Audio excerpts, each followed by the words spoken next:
Peraí, professor, mas a gente lê informações do teclado utilizando o CIN. Isso. E a gente já aprendeu a fazer isso. Aprendeu. Mas eu quero reforçar para vocês agora, porque a gente não aprendeu tão detalhado como eu vou mostrar agora. Então vamos lá. Quando utiliza CIN para ler dados, o programa ele vê a entrada, pessoal, como uma série de caracteres. O que é um caractere? Um byte, 8 bits, ou seja, uma série de bytes. Então vamos supor que você esteja lendo com CIN, você está lendo com CIN, e o usuário foi e digitou 38.5 espaço 19.2, Enter. Como a gente já viu, o CIN usa um buffer. Então isso aqui vai para o buffer. Suponha que o buffer seja isso aqui. Quando ele digitou um Enter aqui no final, foi para o buffer 1/n. Então é isso aqui que está no buffer, são esses caracteres. Então a entrada, veja que ela é armazenada no buffer de entrada, como um conjunto de caracteres, um caractere correspondente a um byte. Então está aqui, ó, cada caractere é um byte, certo? É isso que está lá no buffer. Agora, o que acontece é o seguinte, ao fazer a leitura de dados, pessoal, cada byte ele é interpretado como um caractere e não importa o tipo de destino, a entrada é sempre texto. O que eu estou querendo dizer com isso aqui? Eu estou querendo dizer o seguinte, quando você faz um CIN de uma variável total, por exemplo, qual é o tipo de total, professor? Não importa. É trabalho do CIN ir lá no buffer, pegar o que está lá, e o que é que está lá? É texto, são caracteres. Transformar o que está lá para o tipo da variável total, certo? Então, quando o CIN vai no buffer, ele só encontra caracteres. É isso que ele encontra lá. CIN tem a responsabilidade de traduzir o texto que está lá para o tipo correspondente da variável que foi passada para ele aqui, na instrução CIN. Tá? Então vamos ver isso. Suponha que eu tenha usado para o CIN o tipo char. Eu fiz assim, ó, char ch, CIN ch. O CIN foi lá no buffer e encontrou aquilo que o usuário digitou. Vamos supor que eu sempre tenha digitado essa mesma coisa aqui. 38,5, espaço 19.2, Enter. Mas o CIN que eu estou fazendo é de um char. O que esse CIN vai fazer? Ele vai lá no buffer, aí ele olha. Peraí, o tipo que eu estou lendo é da variável ch, que é do tipo char.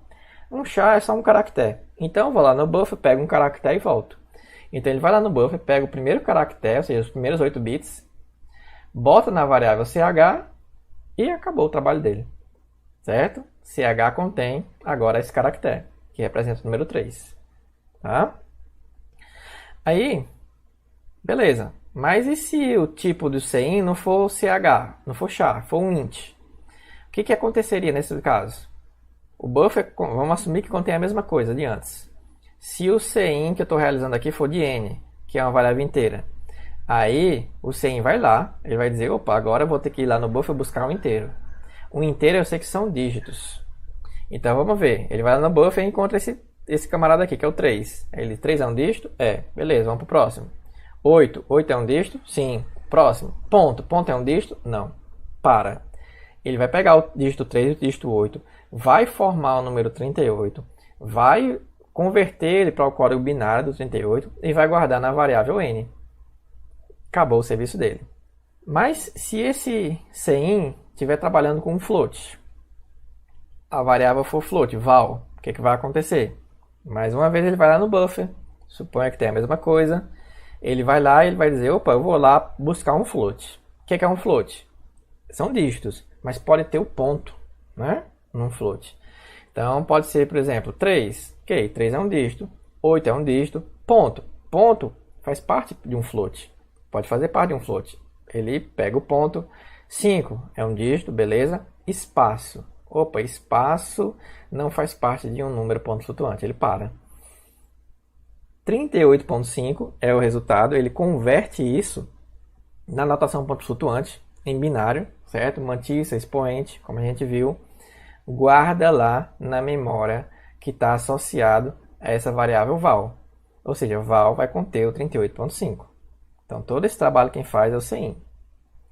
Mas e se o CIN pegou um vetor de caracteres? Char nome com 50 posições, CIN nome.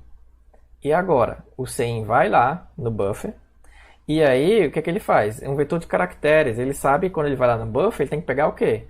Uma porção de caracteres, e ele para quando?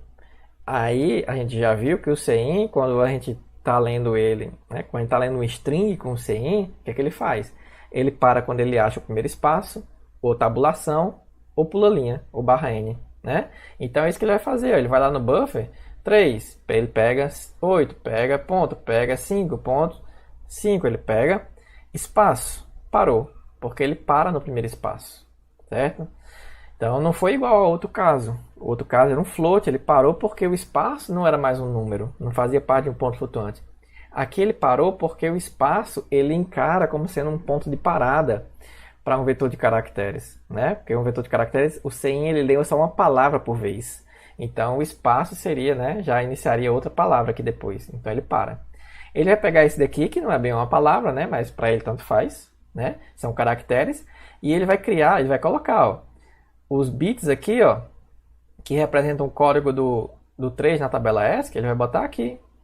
Os bits aqui do 8 vai botar aqui, e assim por diante, ó, vai botar aqui, e olha só esse último. Quem é esse último? Vocês estão vendo aí? 0,000000000. 8 bits zerados. Que número é esse que tem 8 bits zerados? É o número 0. Então aqui ele está fazendo o quê? Ele está colocando o barra 0. Lembram? O barra 0 é o único que tem código ESC 0. Então ele está colocando o barra 0 aqui na última posição no meu vetor de caracteres. Lembra que eu falei disso? Que era o CIN que fazia isso, colocava esse barra 0 aqui no final? Tá aí. Ele está fazendo isso. Aqui, pessoal, se eu estivesse usando o CIN.getLine, eu usei aqui, ó, o CIN normal. Mas se eu estivesse usando o CIN.getLine, vocês lembram a diferença? O CIN.getLine, ele não para no primeiro espaço, ele lê até o final da linha, até o barra N. Então é isso que vai acontecer, ó. CIN.getLine, nome com 50 posições. Ele vai lá para o buffer, vai sair pegando tudo, ó. 3, 8, ponto, 5, espaço, 1, 9, ponto, 2, ele vai parar no barra N, certo? E tudo isso ele vai jogar, ó, no meu vetor chamado nome. Ele vai inserir o barra 0 aqui no final, né? E beleza, isso daqui vai gerar, ó, essa string aqui, né? Que são esses dígitos aqui. Você viu um corte do meu curso de programação? Se quer o vídeo completo, o link está na descrição e a playlist está aqui do lado.